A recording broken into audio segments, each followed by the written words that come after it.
Hello and welcome to the third and final segment of this three-part series with Dr. Brian Clement on his book, Supplements Exposed, The Truth They Don't Want You to Know About Vitamins, Minerals, and Their Effects. In the first two segments, we delved into the myths with which the whole industry is shrouded and the harmful effects of the synthetic supplements that make up 92% of the industry. All this insight is based on Dr. Clement's 30-plus years of extensive clinical experience and studies done from the past 100 years, which you can see for yourself in more detail by buying his book. We strongly encourage it if you want to become an informed consumer of supplements. In this final segment, we talk with Dr. Clement about the right way to get the nutrients the body needs, the respective benefits of specific nutrients, and how to make sure you're getting them from food and supplement sources. So how we will do this is we will actually go through the major vitamins and minerals, discuss the benefits that they provide to the body, and the problems in being deficient in them. And then Dr. Clement will tell us where are reliable sources of all these nutrients from both food and supplementation. In Chapter 6 of Supplements Exposed, Dr. Brian explains the various vitamins and their roles in our body, starting with vitamin A, which is necessary for a range of bodily functions such as normal cell division and growth, embryonic development, DNA synthesis, and for maintaining the mucous membranes of the respiratory, digestive, and urinary tracts. It's also vital for good eyesight because it plays a key role in converting light into electrical signals and protects against damage caused by free radicals. A deficiency of vitamin A causes a generalized drying up of mucous membranes and greatly increases the risk of infection, as well as resulting in an inability to see in low light, a condition known as night blindness. So Dr. Clement, tell us about vitamin A. Well, vitamin A, as you've so well articulated, is highly important for the eyesight and skin and cellular development, and without vitamin A, we'd be in trouble. The good news is, for most of the listeners out there, you're either raw foodist or raw food enthusiast and eating a lot of plant-based food. And so it's almost impossible, unless you're on a junk food, cooked food, vegan type of diet, not to get a lot of vitamin A. But the best sources of vitamin A are the cruciferous vegetables, and that's an interesting little thing to talk about. Cruciferous comes from the word cross, and if you take a cabbage and cut it open, it looks like it has a cross as a core of it. And so all of that cabbage family, cabbage, Brussels sprouts, kale, etc., right down the list, are great, very high amounts of vitamin A. Now, if you take and sprout those seeds, can you imagine how much more you get? It multiplies generally by the dozens of times more beta-carotene, vitamin A. Chia sprouts, which I give people for a heck of a lot of reasons. It's the number one source of essential fats. Couldn't get a better source of vitamin A than a chia sprout. It's also a complete protein. So another great way to get it. Almost all leafy greens. That goes back to what I said about a minute ago, where if you're eating this diet even part way, you're getting plenty of leafy greens. Of course, when you cook any of these, you're pretty much new to the potentiality for the body to absorb the vitamin A. Sea vegetables, loaded with vitamin A. Not one of them has none in it, but most of them have a lot in it. Things like we tell people to eat a lot of, like dulse. You wash the sea salt off it, and some re-dry it, and some just eat it wet as it is. Great, great source. Sunflower green sprouts, incredibly high in vitamin A. As a matter of fact, University of Southern California back in 1975, when we were told by them this is the most balanced, complete source of land-based grown food for protein, they also said one of the other exceptionally good things you have as an anti-cancer agent in it, vitamin A, beta-carotene, happens to be coming from that, from a sunflower green sprout. Also, every other green sprout has a form of vitamin A in it. And all of these are terrific foods to eat on a daily basis or at least several times a week to assure yourself to make good healthy eyesights and good healthy cells and good healthy skin. I can literally at this stage of my life and my professional life look at a person who has a vitamin A deficiency just by their skin. And most of these unhealthy skin conditions you see, and unhealthy-looking skin, and lack of radiance comes from a lack of vitamin A. Vitamin D, nicknamed the sunshine vitamin, is needed by our bodies to absorb calcium and phosphorus. It's also vital to healthy bones and teeth. Research at Hippocrates has revealed that a shocking 40% of the general population is lacking in adequate levels of vitamin D. And it's also involved in mineral metabolism and bone growth. Its most dramatic effect is to facilitate intestinal absorption of calcium, although it stimulates absorption of phosphate and magnesium as well.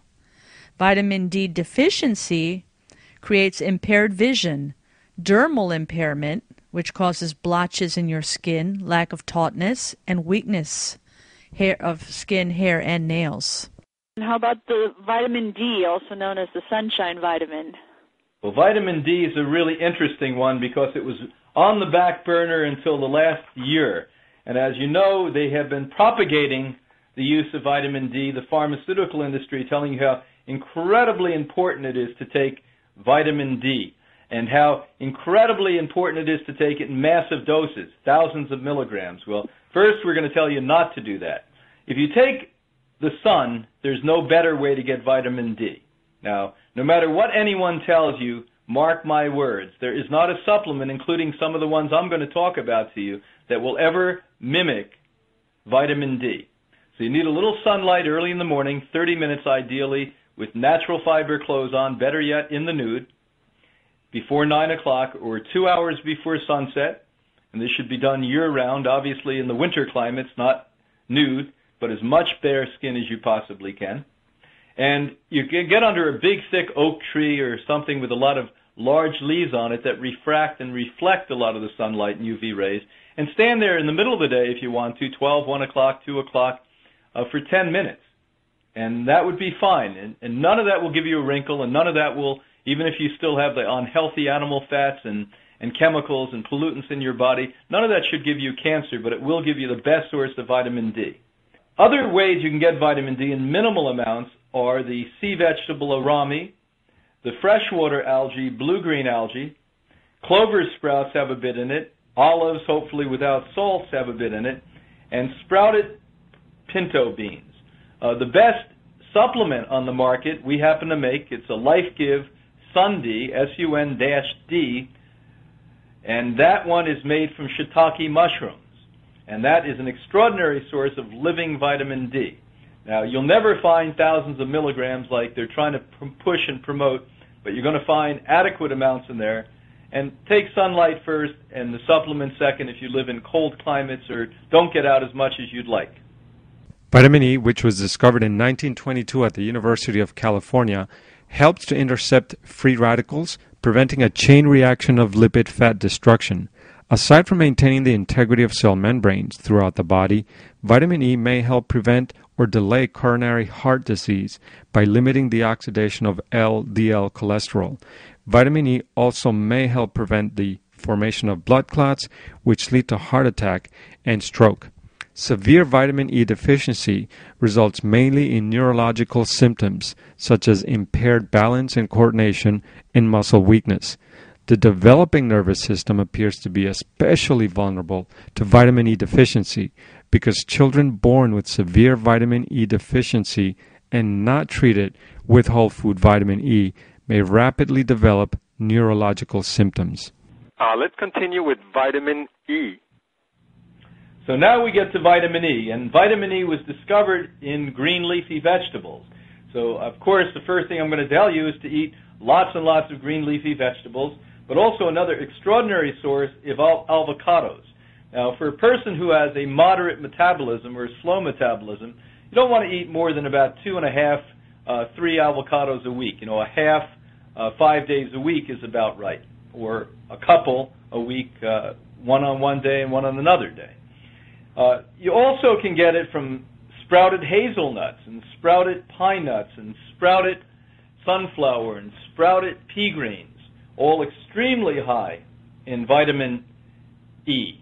Now, everyone also should understand that vitamin E comes from oil as well. So if you're taking olive oil, it has an exceptionally good and strong amount of vitamin E, flax oil, And if these could be sprouted ahead of time and then pressed into an oil, it would even be superior to taking the vitamin E. Now, almost all vitamin E on the market is dangerous and made out of, turpentine, so watch yourself. Get it from food and get it from whole food varieties of vitamin E. If you have a major deficiency or for some reason can't eat at this point because you're ill, do get a whole food variety of vitamin E until you're back to eating and drinking the green juices, etc. Let's talk about vitamin K now, which is essential for synthesizing the liver protein that controls clotting. It is involved in creating prothrombin, the precursor to thrombin, an important factor for blood clotting, assisting in the production of 6 of the 13 known proteins needed for clotting. People taking anticoagulants must be careful to keep their vitamin K intake stable. This vitamin is also important to bone formation. Consuming low levels of vitamin K has been linked with poor bone density and may result in internal hemorrhaging or nosebleeds. In newborn children, a deficiency of vitamin K can result in hemorrhagic disease as well as postoperative bleeding. As a result, mothers who are breastfeeding need to consume foods that are rich in vitamin K so that the infant is properly nourished. We'll move on to vitamin K. Well, vitamin K is a really interesting one because vitamin K has an awful lot to do with your blood. And if we want unhealthy blood, we don't have adequate amounts of vitamin K. It was discovered in the 1940s, but immediately synthesized. And so the one on the market that's synthesized, avoid like the plague. The way you get vitamin K is from things like clover sprouts and cabbage sprouts and sea kelp and dulse and kale and broccoli sprouts and cabbage sprouts. All of these are excellent sources of vitamin K. And I don't know of a green leafy vegetable that doesn't have adequate amounts of vitamin K in it. It would be almost impossible for a person who even eats a pretty bad diet to lack vitamin K, but believe it or not, in our culture today, there's a lot of people that eat so horrifically they have a vitamin K deficiency. And now we move on to the B-complex vitamins, the family of the B, which are necessary for many important functions in the body, including cell reproduction. Whenever your body needs new cells for the normal functions of metabolism and for replacements from injury and sickness, vitamin B helps your body reproduce the needed cells and tissue. It's also important for your nervous system health. Deficiency may cause memory loss and lower reaction time. And it's important for heart health. A study conducted among more than 80,000 female nurses was the first to show a direct link between the B vitamins, folic acid and B6, and protection against coronary disease. B vitamins are also known to be essential for breaking down carbohydrates into glucose, which provides energy for the body, for breaking down fats and proteins, which aids the normal functioning of the nervous system, and for muscle tone in the stomach and intestinal tract. They are also important in maintaining the health of skin, hair, eyes, mouth, liver, and much more. So vitamin B1, thiamine, is the first in the family. It converts carbohydrates and fats into energy and also helps prevent the buildup of toxic byproducts of this metabolism, which could otherwise damage the heart and nervous system. Without thiamine, we become forgetful, depressed, tired, and apathetic. Great. So Dr. Clement, let's go now to the family of vitamin B, and let's start with vitamin B1, thiamine. Well, I'm going to tell you, this B1 is an amazing nutrient. And it was one of the first nutrients ever discovered. And it creates major diseases. A lot of people out there suffering headaches, as an example, have a B1 deficiency. And that has direct relationship to the neurological system that generates into and out of the brain, with the neurons in the brain. Irritability, fatigue, all of these are things that you often see with a B1 deficiency.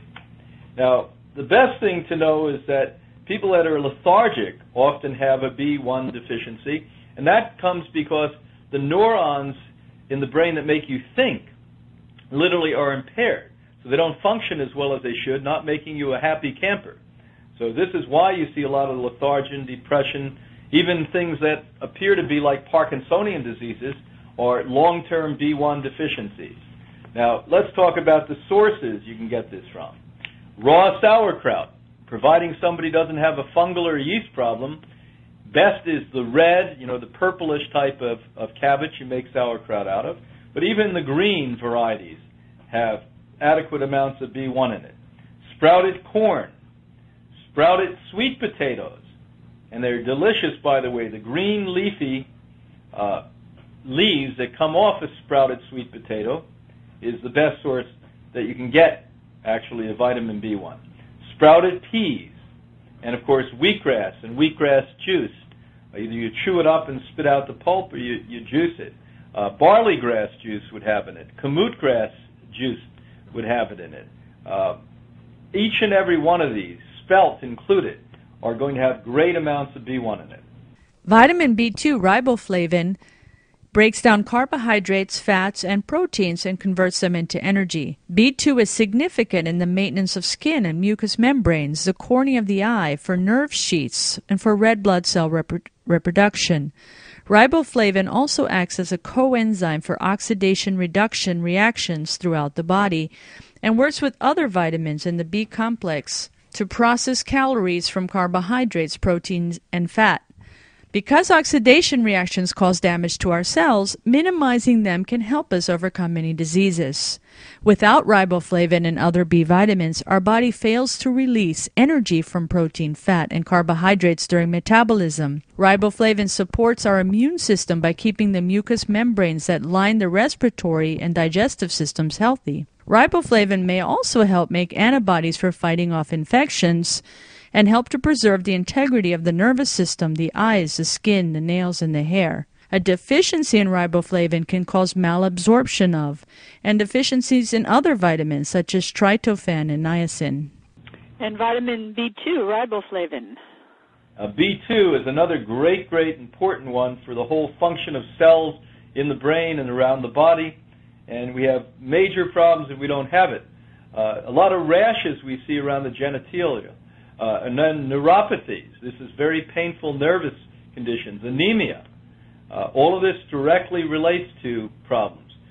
We have skin disorders and that type of thing that occurs also.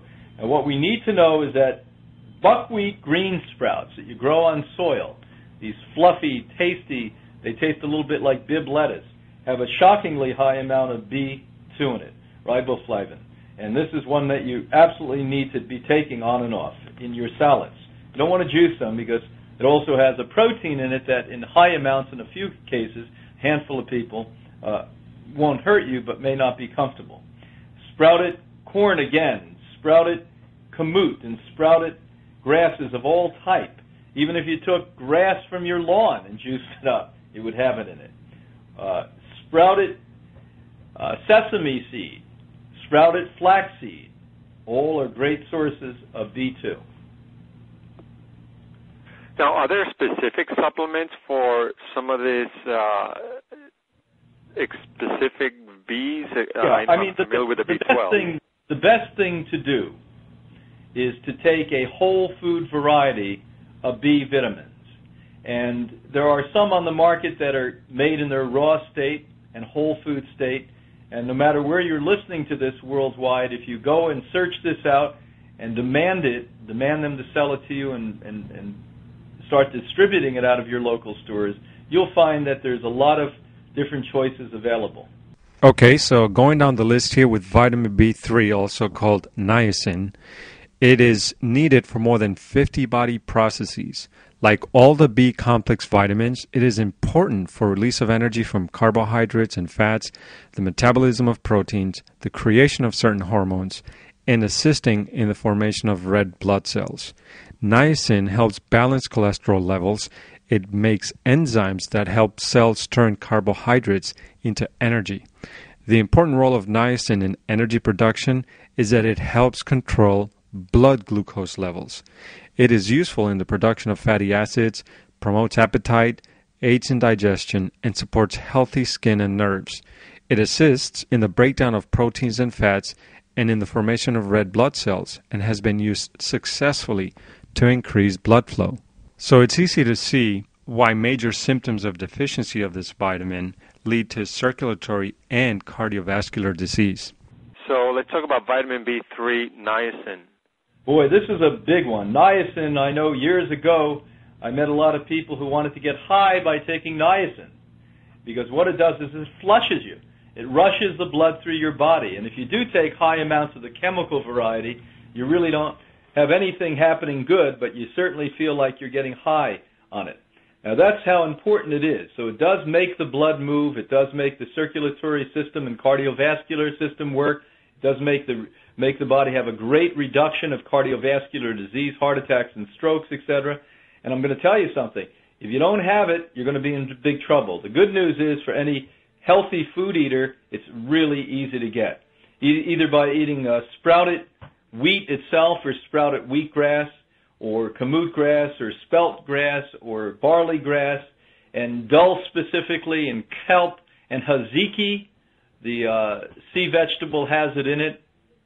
And also every single sprouted grain. I mean, there's not one that doesn't have at least a minimal amount of niacin in it. That means quinoa and amaranth and all of the different light leafy type of sprouts. For instance, that can be made out of grains that are growing not into a grass, but into that early stage. And every single grain that you can think of, sprout it, and you're going to get some niacin in it. Now moving on, we see vitamin B5, also called pantothenic acid, which is found throughout living cells in the form of coenzyme A, CoA, which is vital to numerous biological reactions. Your body needs pantothenic acid to convert food, fat, carbohydrates, and proteins into energy, and it also helps in healing wounds. Vitamin B5 is also used by the liver for the metabolism of a number of toxins. It is required for the synthesis of fatty acids. Fatty acids are a component of lipids, which are fat molecules essential for normal physiological function. These enzymes help you use fats and carbohydrates to make energy. You also need them for making some important hormones, in the production of healthy red blood cells, and for making vitamin D. Now, these are the major symptoms of deficiency in vitamin B5. Respiratory infections, fatigue, cardiac irregularities, gastrointestinal complications, rashes, staggering, muscle cramps, and disorientation. And vitamin B5, pantothenic acid. Well, pantothenic acid is a really easy one to get, and you want to have this because a lot of people walking around with gas, a lot of people walking around with cramps in their body, all their muscular system, and people who have a lot of infections in their respiratory area. These people are missing B5. Now, you can get it from apricot seeds, and a lot of people out there also know that that has abscisic acid in it, which is an anti-cancer agent. Organic apples and their seeds, organic pears and their seeds, organic apricots, organic peaches and their seeds. And their seeds, of course, always have more in them because that's sort of the epicenter of the nutrients. And if you sprouted those seeds, you'd get far more because then it bursts and blooms into multiple amounts of this that are easier for the body to absorb. Sprouted sesame seed, sprouted chia, sprouted flax, all of those have it in it. And the one that a lot of people love is avocado. That has an awful lot of it in it too. Is that a myth that apple seeds are toxic for you?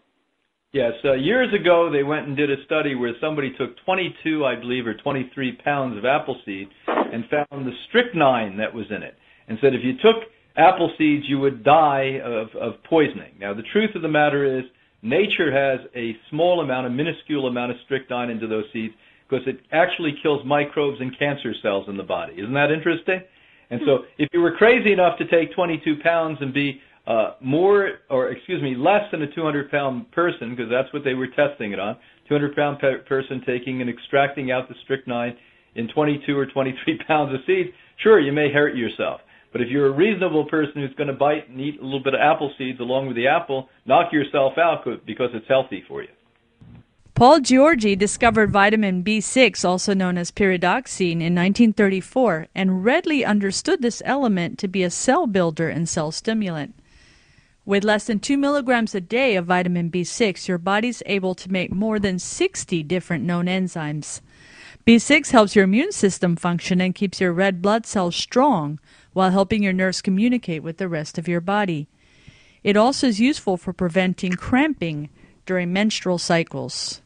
Vitamin B6 deficiencies include rashes, seizures, carpal tunnel syndrome, and anemia. Tell us about vitamin 6, pyridoxine. Okay, B6.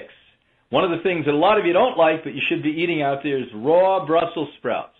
And you can juice them up and put them inside of your juice.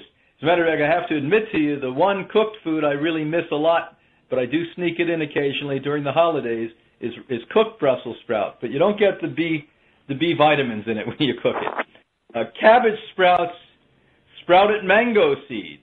When you take the mango itself, put it into soil, and let it sprout there, and eat it when it's about a couple of inches or less, providing you don't have a mango allergy of any type. Sprouted sweet potatoes again, all of the grass juices, every single grass juice you can think of making, even lawn grass juice.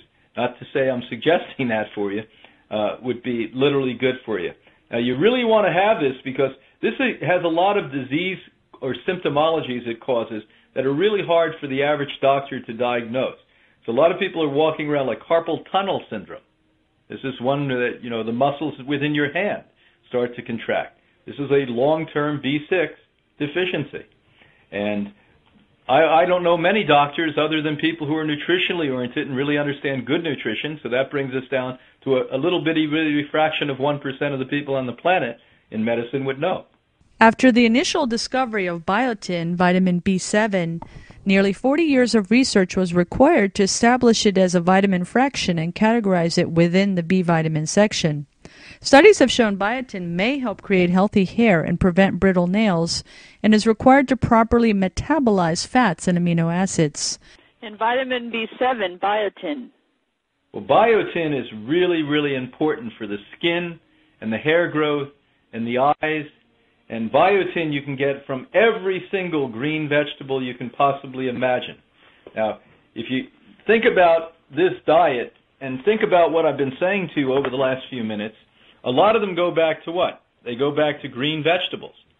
And this is another indicator that it's powerfully important for you to be taking green vegetables because the body was built to eat them. And if it was not, then you tell me, the listeners out there today, why we find in so many of these nutrients in the green vegetables. And so this is one that you really can get pretty easily along the way, and you shouldn't be worrying about it and laboring over it. I don't know too many people with a deficiency, but there are good supplemental sources of biotin on the market that are organic. And this is something I do suggest if you have those skin and hair problems and eye problems that I just mentioned a little bit earlier to you. Continuing with vitamin B9, folic acid. Folates are a group of compounds derived from folic acid. They are required for cell division and the formation of DNA, which is your body's genetic blueprint, and RNA, which transports DNA data within the cell, and for protein synthesis. Folate is also vital for reproduction and for the development of the iron-containing protein in hemoglobin, needed to make red blood cells. We need folic acid to build muscles and to keep the body strong and in good repair. Folic acid is one of the most essential elements in the body to help replace failing body cells with new ones. It is especially important for reproducing cells that wear out and divide rapidly, such as red blood cells, skin cells, and the cells that line the small intestine. It is one of the B-complex vitamins that is known to work with vitamin B12 and vitamin C to break down proteins and the formation of hemoglobin. Folic acid helps to prevent birth defects and heart disease and may even help to prevent cancer. Folate deficiency can result in megaloblastic anemia, which is characterized by a reduced number of red blood cells. Side effects of anemia include weakness, fatigue, headache, irritability, difficulty concentrating, and shortness of breath. Famous vitamin B9, folic acid. Oh boy, that one has really, really come to the forefront. And even mainstream medicine today admits that it's an anti-cancer agent, that it's certainly one that helps the development of fetus, so healthy human beings, and let's hope our mom had enough of that in their diet. And it's becoming more evident as a deficiency I would imagine if you lined up everyone out there in the world today and tested them for folic acid, you would find that more than half the women do not have it, and more than 40% of men do not have adequate amounts of it. And this is one that you get from sprouted grains big time. And so as much sprouted grain as you can possibly take in any possible form, we want you to be going ahead and doing that. We also think that it's important to take all of the sea vegetables in this one. Now, a lot of you listening may not favor the taste of sea vegetables, but you can get powdered up or even pressed powder into pills of kelps and dulses, and in some of the Asian shops around the world, you may also find other ground up and powdered forms of sea vegetables. So these are the best sources I can consider getting them from. This is also something I do strongly suggest taking a whole organic form of if you're considering pregnancy or pregnant, because you really need to make sure you're getting more than enough. The good news is with the B vitamins, if you take the right form and adequate amounts of it, you're never going to become toxic with it. Whereas if you took a supplement that was made chemically, many of these nutrients have big side effects. Go back to vitamin A as an example. You took a vitamin A in high enough doses long term, you could end up dying from the thing. So, I mean, you do have to be cautious and make sure you go well out of your way to get it from food. And then in cases of pregnancy and you wanting to get rid of cancer or cancer runs in your family, you may also consider taking it long term in a supplemental form in its whole food variety type. You don't want to ever take this in a chemically isolated form. And now let's talk about vitamin B12, cobalamin, which is a soil-based microorganism and the best known and most complex of all the known B vitamin family. It is known to help keep red blood cells healthy. Studies that have been conducted at Hippocrates on B12 deficits found that well more than half the general population lacks an adequate store of this vital nutrient. When you lack this nutrient and red blood cells cannot carry oxygen and nutrients through your body, you may develop pernicious anemia.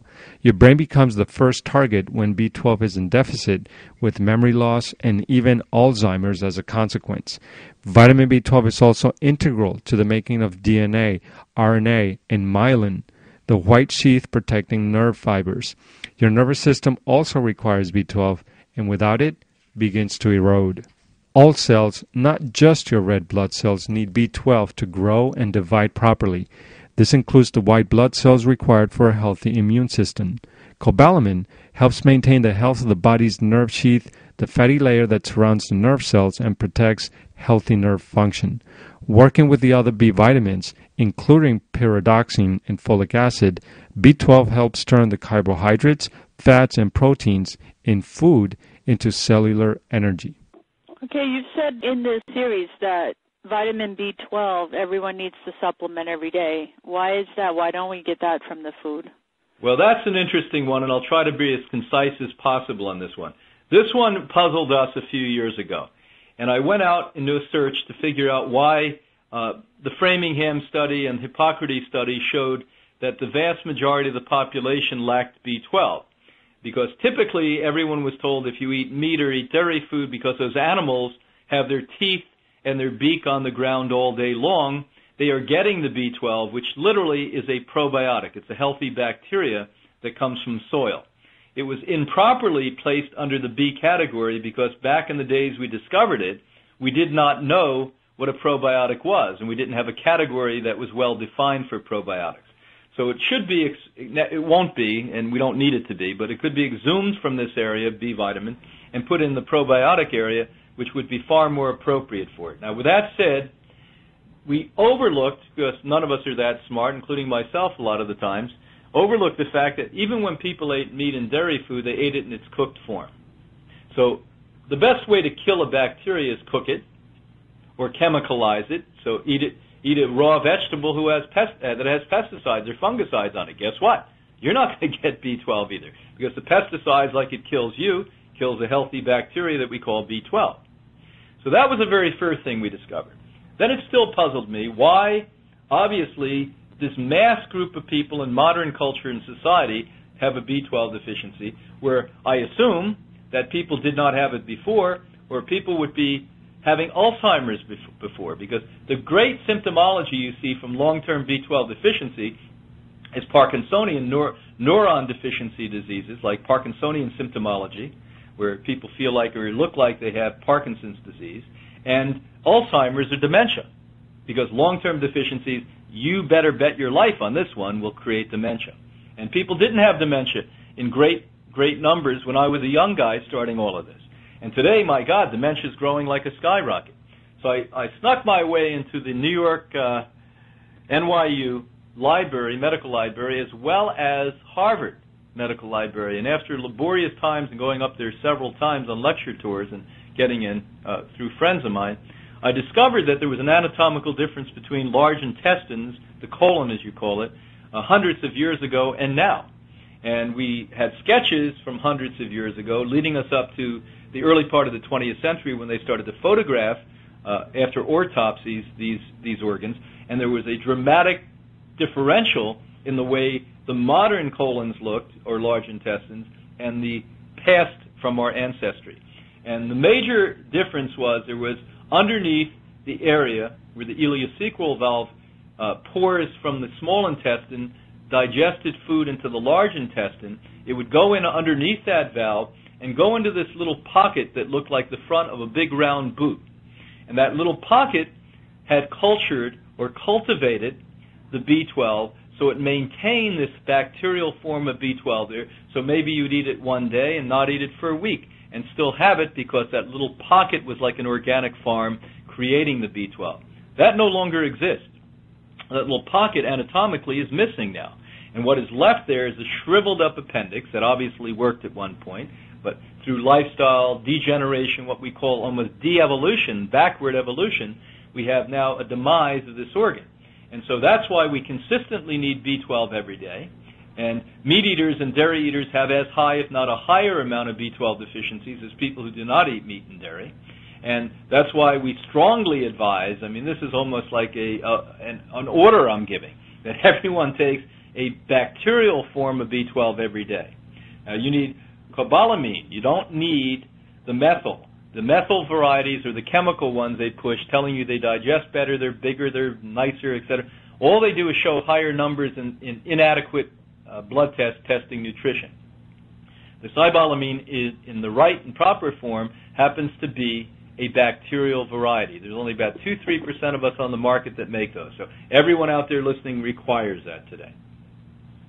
So, you at Hippocrates have had made for you a couple of products that have the B12. Now, you also have Biotic Guard, a probiotic, and you said B12 is essentially a probiotic. Yes, Biotic Guard or healthy bacteria, and there's many great ones on the market today, do not contain the strain we call B12 in almost any case I can think of.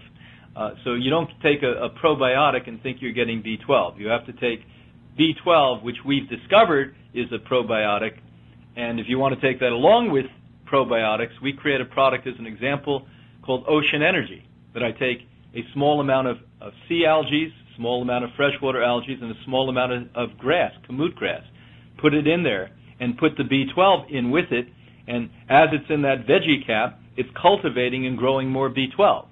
So that in itself, we're creating a culture there. That's one form of B12 we have. We either have the direct B12 or we have Ocean Energy, which is a B12 supplement too. And so, but because I want to understand what's the difference between the direct and the cultured, which is the Ocean Energy, from a layman's perspective, the user's perspective. Okay, one is more active, meaning the Ocean Energy that has the food for the bacteria to grow off of and mute into other forms or other types of B12, where B12 direct is what most of us need.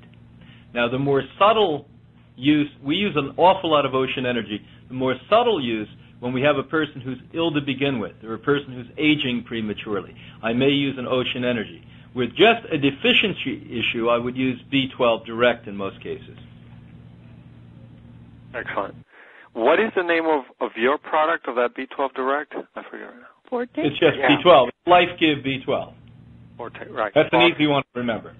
Vitamin C is vital for healing infections, wounds, and burns, and for the formation of collagen, a protein essential for healthy skin, bones, cartilage, teeth, and gums. Vitamin C also helps to produce the neurotransmitters, noradrenaline, which regulates blood flow, and serotonin, which promotes sleep, as well as calm, joyful, and productive states of mind. Vitamin C also improves iron uptake because the iron present in many plant foods is absorbed more efficiently when these foods are accompanied by vitamin C-rich foods or a whole food-based vitamin C supplement. Deficiency-related illnesses are bleeding, premature aging of organs, including the skin, nerve damage, loss of sexual function, and impaired sight. Yep. Okay. Tell us about where to find vitamin C. We've covered it at length in terms of deficiency and problems. Where are good sources to find vitamin C? Well, anyone that's ever visited or will visit Hippocrates is going to find sweet organic red peppers out every single day. It's one of our staples here, along with sprouts. Why? Because out of all the common foods that people consume worldwide, that's probably the best source. But kamut berries and amala berries from the east are where you extract significant amounts out if you do it properly without cooking and heating it, and can put it into a supplement. Now, why vitamin C is so important is that those of us who have thought long and hard about how life has created itself on this planet as we know it today, we're pretty sure that it's hydrogen and vitamin C that came together and spawned the very first life form, which is blue-green algae. And so it is fundamental. And you know, if you go back and look at the work done at the Linus Pauling Center in Palo Alto back in the early days, in the 60s and 70s, they also came to the same conclusion out there. Now, you can get a lot of vitamin C from what I've just mentioned, but sprouted papaya seeds are an excellent, excellent source, and they have a little bit of a peppery taste to it. Kiwi fruit, a shockingly high amount. Cauliflower and cauliflower sprouts, broccoli and broccoli sprouts, and black currants are exceptionally high, good sources of this vitamin C. But if you take even, like, one of the most interesting stories I can tell, if we take a minute here, is that if you analyze wheat, whole organic wheat, we do not find any amount of vitamin C in it. But ironically, when you sprout it, it happens to be a good source. So wheat sprouts and wheatgrass juice become a pretty good source of vitamin C, as are all of the others. Now, somebody would say, well, if it doesn't have it in it when you test it, how could it have it after you sprout it? Well, that we can't answer. So there's a question I'm giving you rather than an answer today. But we do know that it has something to do with the symbiotic effect between the chemistry within the nutrients, as you call it, within the grain itself in the germination process. And I guess even the oranges, you know, in their natural state are high in vitamin C. The processed orange juice. They are. It's known for vitamin C. It's not nearly as high as the red pepper. And again, there's so many downsides to oranges with the high sugar that's been hybrid into it, and how it's all picked on, ripened, and it can suck nutrients out of your bones and your teeth and create inflammatory conditions and arthritic. So again, a really healthy person eating an organic orange that fell from the tree you pick up and eat probably would be okay occasionally. But anyone other than that really healthy person that lives next to an orange tree, I would probably say avoid it. We're not going to talk about omega fatty acids and follow it by minerals. Two categories of essential fatty acids, omega-6 and omega-3, are not made in the body and must be obtained through the diet for health. These fatty acids are necessary to maintain cell membranes, transport fats in the body, and aid in the production of prostaglandins. Omega-3 fatty acids are needed for the health of our brain, nerves, skin, and circulatory and immune functions. Studies have shown that omega-3s are helpful in preventing or treating many health conditions such as arthritis, cancer, heart disease, multiple sclerosis, fibromyalgia, weight gain, ADD, Alzheimer's, allergies, depression, strokes, diabetes, skin problems, and many other concerns. Essential fatty acids like omega-3s are necessary fats that humans cannot synthesize. EFAs support the cardiovascular, reproductive, immune, and nervous systems. The human body also needs these fatty acids to manufacture and repair the cell membranes, enabling the cells to obtain optimum nutrition and expel harmful waste products. A primary function of these omega-3s is to regulate the body functions such as the heart rate, the blood pressure, blood clotting, fertility, and conception. They help immune function by regulating inflammation and encouraging the body to fight infections. And they're also needed for the proper growth in children, particularly for neural development and maturation of sensory systems. So omega-3 deficiency, and that's of the two, that's the one that's hardest to get through standard diets. We get omega-6s but not 3s. Omega-3 deficiencies or imbalance is linked with serious health conditions, heart attacks, cancer, insulin resistance, asthma, lupus, schizophrenia, depression, postpartum depression, accelerated aging, stroke, obesity, diabetes, arthritis, ADD, and Alzheimer's disease, among others. We talked at length about fish oil being dangerous, but we still do need the omega-3s and omega-6s. What are good sources of those? We go back to my old standby there, and we'll add a few others in it. Chia seed sprouts, flax seed sprouts in other countries around the world and America, hemp seed sprouts, and then if you don't sprout them or can't in the case of hemp seed sprout them, as I do at home, I take a handful of the hulled hemp seeds and throw them in with 3 or 4 other kind of seeds, including poppy seeds sometimes, into my salad at night. So these are great, great, great sources of the omega. As a matter of fact, there's no better sources of the omega. Green leafy vegetables, guess what? We're back to the old core of what I'm saying to you. All have omega in it. If you take lettuce, you can feel it. You get a really fresh organic lettuce and rub your fingers, rub the lettuce through it, you'll feel the omega oils in it. And some of you may remember what I'm saying by the fact that you've had that experience before.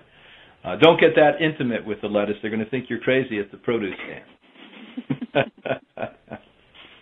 And let's wrap up this segment by talking about phytochemicals and probiotics. Phytochemicals, the naturally developing chemicals in plants, contain compounds that prevent disease and protect our health. Researchers have known for years that phytochemicals provide self-protection for plants against pests and diseases, and now they're being found to be useful in protecting humans from disease. And as for probiotics, they are beneficial strains of microorganisms that generate positive bodily reactions, such as improved bowel function, uninterrupted sleep, enhanced immunity, and noticeably greater amounts of vital energy.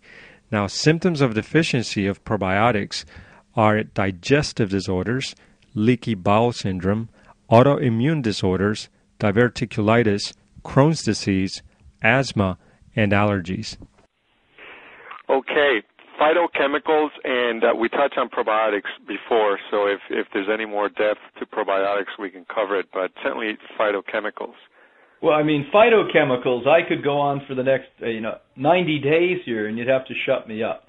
I mean, I cannot speak significantly enough about phytochemicals. As you know, I'm writing a book now that's going to probably be volumes of books, all about phytochemicals.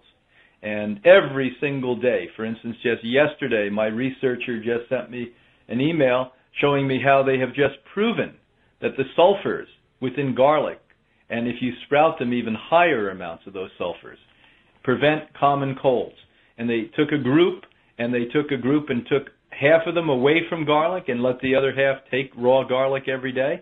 And there was a significant reduction, down to 30% of what the group that did not take the garlic had in colds and flus.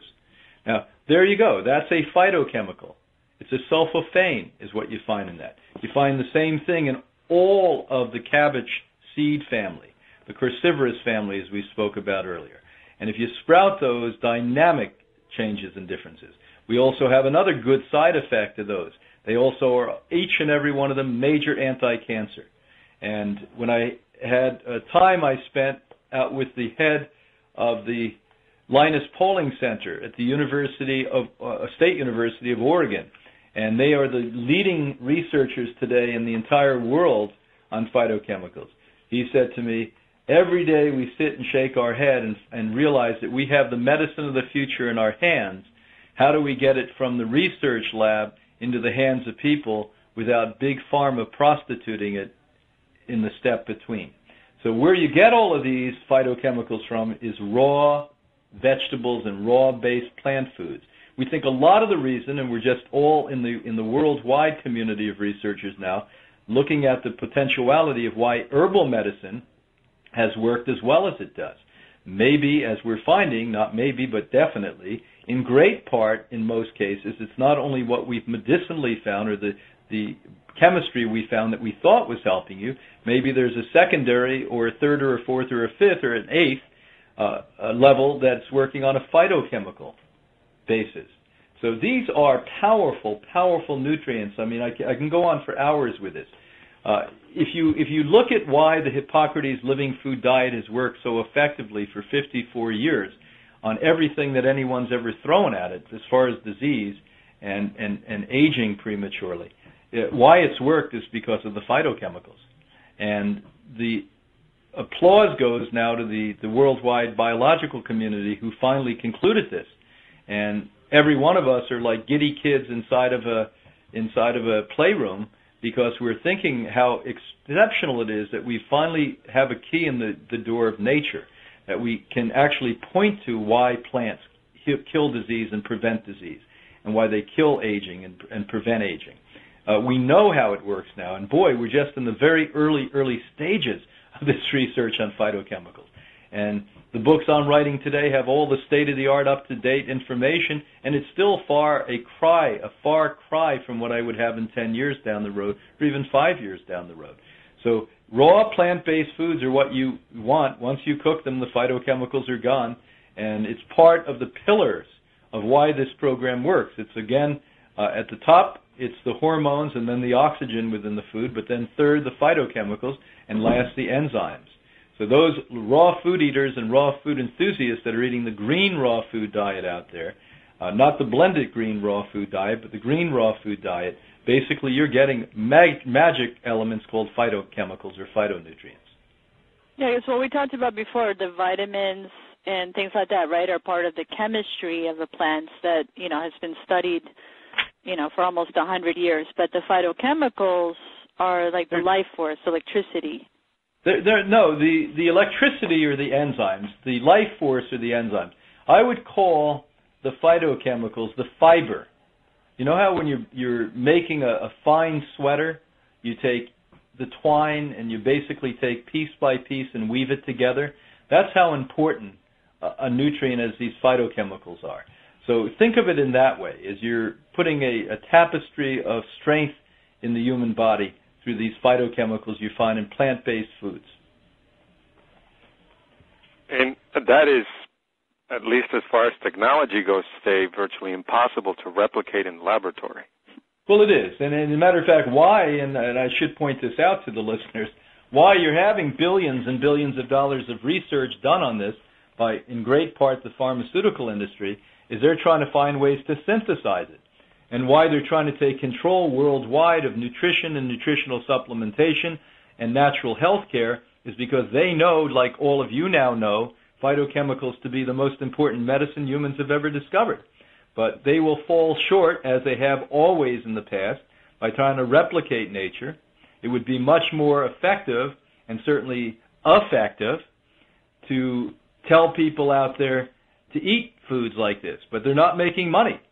The powers that be that govern so-called health care today literally are people who make drugs and drug-like supplementation, and they want you to buy their nutrients. And so we have the great advantage of gaining the side effect of their wisdom. Unfortunately, they'll take the next step to prostitute these, and you'll never get even a fraction out of the prostituted phytochemical, the heated, the chemicalized, God knows what they'll do to it, that you would food itself. So everyone listening, tell everyone you know the greatest reason in the world to eat green plant-based food is for this. And if we could, I know it would take so long to do it justice, but if we could touch a little bit on minerals and the trace minerals that, most people in a regular diet just aren't getting minerals. Well, I'm going to tell you, one of the things after testing so many thousands of people and what nutrients are missing that they all commonly miss are minerals. Now let's explain why we're missing that. The number one most obvious reason is the minerals do not exist in the soil anymore. In one of the series that we've been doing, I spoke to you clearly about Now, we literally find that 85, 90% here in North America and similar amounts around the world of the minerals and nutrients are gone from our soils. Even where we grow, quote, organic food, these minerals are missing. The second reason that minerals are lacking in the majority of people is because stress, which all of us are under, even if you don't know so, basically push minerals out of the body like a crazy person on Christmas Eve. You never saw anything like it. It just throws minerals out because with a nervous system that's not working and adrenaline pumping through the body under stress, literally it sucks minerals out, even from the bone structure of the body. So we need to know that those two major reasons are why we lack minerals.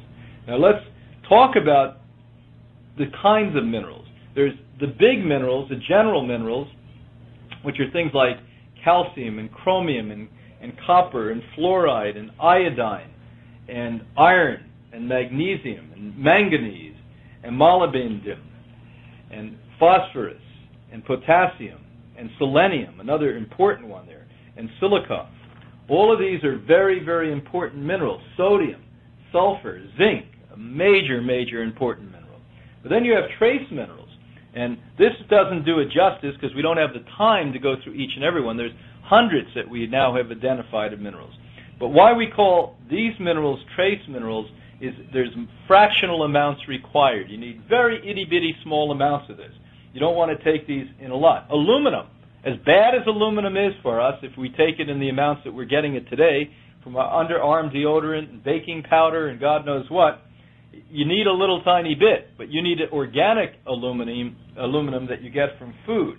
Things like blue-green algae and edible French clays and string beans, they have great high amounts of this. And antimony, these are things that you need very small amount of.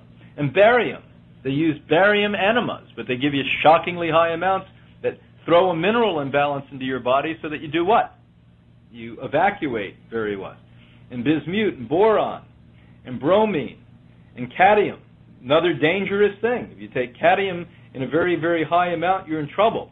And where you get minerals from in a punchline the most is where? Sea vegetables. There is no food on the planet Earth that has more minerals than a sea vegetable today, and never have sea vegetables had as many minerals as they do today, because all that topsoil that we're eroding from the land is down at the bottom of the ocean now.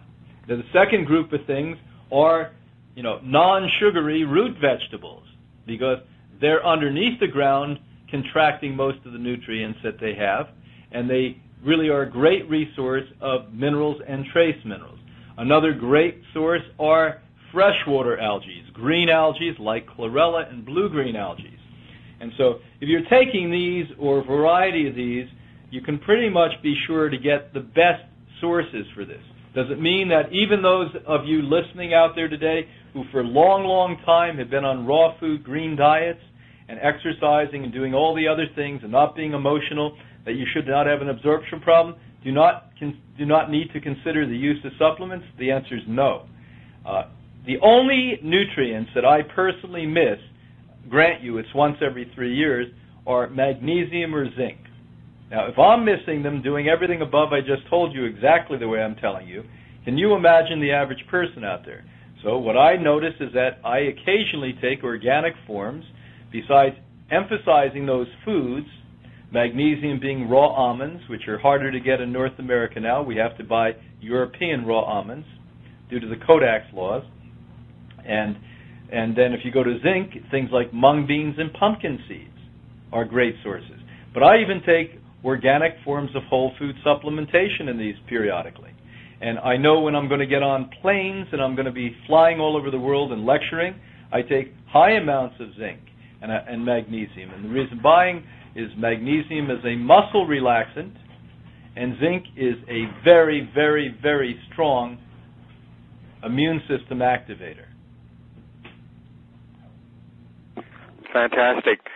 I wanted to briefly discuss wheatgrass because it's a nutrient that is really central to everything we've been talking about, and we kind of had just forgotten it.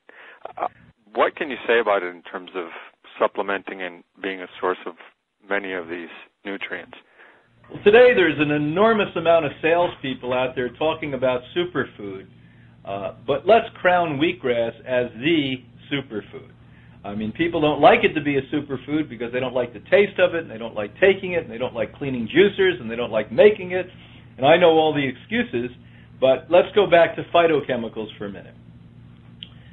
Starting in the 1990s, we realized that why wheatgrass juice was so effective here as the main core medicine at Hippocrates was because now we've identified phytonutrients in it, phytochemicals in it, that selectively kill every form of cancer.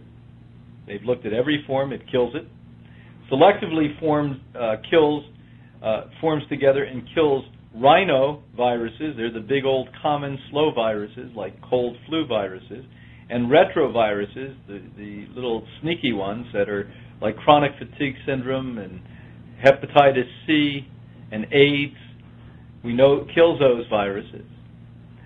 And we know it kills every form of bacteria they've ever tested and greatly and dramatically reduces spirocate, which is Lyme's disease. So why not wheatgrass? And why not suffer in the early stages of consumption of wheatgrass the distaste you may have for it? And I don't know too many people that pick it as their favorite beverage, but I know thousands and thousands, hundreds of thousands of us worldwide that consume it on a daily basis because it is a magnificent medicine. For the vain people listening out there, I've also seen wheatgrass be the central reason why hair colorization has come back. A central reason, and we know the mechanisms and the pathways of how this happens. How it literally helps the immune system function against other problems, and the dramatic ones I've just mentioned to you. We also know how it actually helps to reduce wrinkles because of the B vitamin content that it has in it, and the neuron activity, functionality of the brain, and how it affects, in a positive way, brain function.